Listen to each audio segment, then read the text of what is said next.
G'day guys, what is going on? It is Boosh here today, and today, first installment of Back in Black Ops. And I hope you guys are going to love it because there is so much Black Ops shit out there that it's easy to fill up 10 minutes with. So, we've heard a lot about Black Ops, but hopefully today I'm bringing you something that you guys don't know too much about, and today that is going to be perks. That's right. So, in my opinion, perks will always define your character. They define not only what they look like, but where your strengths and weaknesses lie. And when you know them and you know your perks backwards, like the palm of your hand, you can play much better. So, the perks that they have made and reintroduced, we'll start with the Tier 1 perks. And Flak Jacket is back, it is making a return, and it is, of course, less explosive damage. And just after that is Ghost, where you cannot be detected by enemy UAVs while moving. Now that is a huge point, and that is going to be a major point for Black Ops 2, is that they are now encouraging people to start moving, to not camp. You need to play offensive or you're going to show up on the map. They're just trying to give people that little push. Now, of course, you can still camp with Ghost. There is no saying that you can't. It's just that you will appear on the mini-maps when there is a UAV up. This is an amazing perk for you running gunners out there as well. So make the most of it. Now, for Hardline, they're bringing Hardline back, but it gives you extra bonus score points. So in Black Ops, for example, if I get 50 or 100 points for a kill, just a normal kill, like that one, for example, a buzz kill, I get 150 points for a buzz kill, but if I were to just shoot him, I'd get 50 or 100 points. Now, that is an extra bonus score because you achieve some small, minuscule objective. It's like if I were to kill an enemy after he's just killed a teammate of mine, I would get the points for the kill plus the Avenger bonus. Now, moving on, the next one... Oh, in your fucking neck. The next one is Blind Eye, where you are unaffected by AI-controlled aircrafts and kill streaks, which is going to be a huge one. It specifies AI controlled for a reason, and I believe that is because aircraft that you can man and that a player control, you need a completely different perk for. Now, moving on, the last perk in Tier 1 is Lightweight, which is just faster movement and no falling damage, plain and simple. I've heard from a very reliable source that all these perks cannot be pro'd. So, we shall see how that goes. We'll really find out the ins and outs of this game when we all have a copy in our hands. So, perk 2 tier, you have Hardwire, where you're immune to counter UAV and EMPs. Scavenger, where you pick up ammo and grenades. And that grenade is just fantastic for me because I've been playing Modern Warfare 3 a fair bit, and it is so frustrating to use Scavenger and not get extra frag grenades because I consider myself a chef of those motherfuckers, and I love cooking people. So, thanks Treyarch for bringing that back. Moving on, Cold-Blooded. Targeting system, sensor grenade, and player-controlled aircraft. So kill streaks, anything the player controls is what you want Cold-Blooded for. Which is amazing in itself because they're giving you the 10 points. Remember, they're giving you the 10 points to set up your loadouts and your custom classes. So, if you want to play like you always have been playing in Black Ops, or you have the entire Ghost setup where you're not seen by anything, there's a good 7 to 8 points, and you want to hope that you can kill someone to pick up their weapon or something, because you're going to be at a huge disadvantage. If you load up on perks, you're going to be at a disadvantage when it comes to a one-on-one gunfight. Now, what Treyarch's done is, it's such an amazing idea, is that you're limiting what people can and can't do. You're not saying you cannot camp, you're not saying, you cannot shoot, you're limiting what they can and can't do. You're saying you can run around and not be seen by anything. You can camp if you like, but it's going to cost you.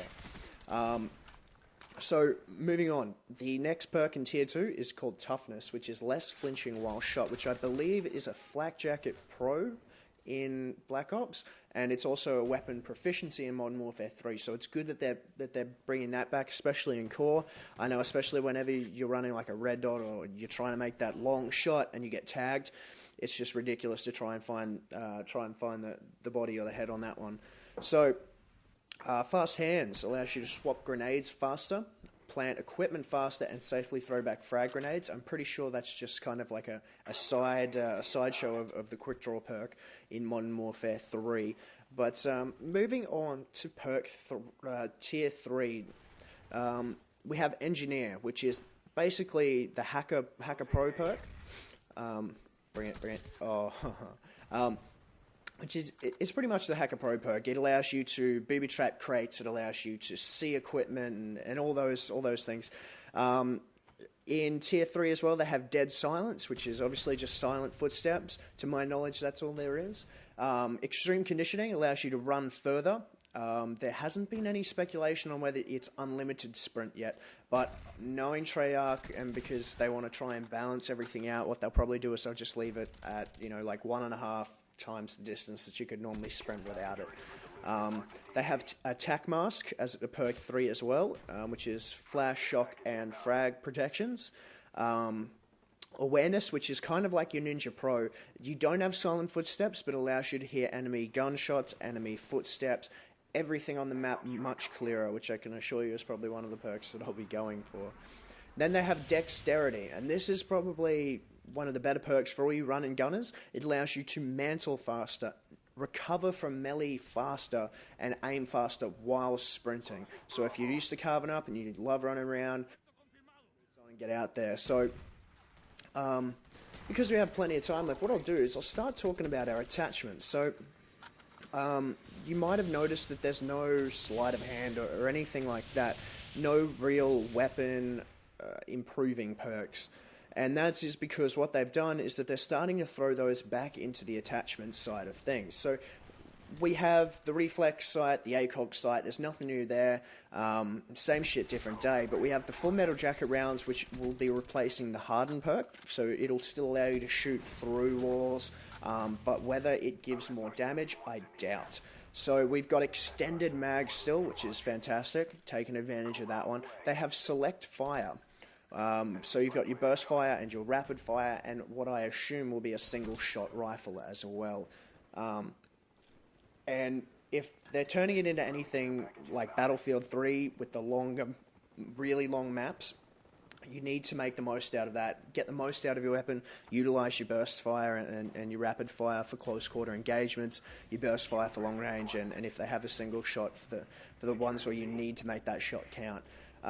Unfortunately, under barrel grenade launchers are making their way back as well. The tubes are coming back, whether they've tweaked them as well, so hopefully there's, once again, fuck all damage. We can only hope. But they've got a quick draw attachment, which is just faster aiming, fast mag, which is a fast reload, and a laser sight, which will now be the equivalent of steady aim. I get fucked on right here. That's bullshit. Yes, laser sight, which replaces steady aim. So in Battlefield 3, I don't know whether you guys have played it, but if you do, they have a laser sight attachment which goes on the side of your gun, and it gives you better hip fire accuracy. Now, they're trying to put that into place with the new Call of Duty, which is good and bad in some reasons. We all love the whole steady aim side of things. Downside is the laser sight could possibly give away your position, and you need to reduce your reticle for that, so I'm pretty sure you can't run a reflex or something on it like that. But either way, you can still get grip on some guns. You still have your suppressors and silencers. Love me some suppressors and silencers.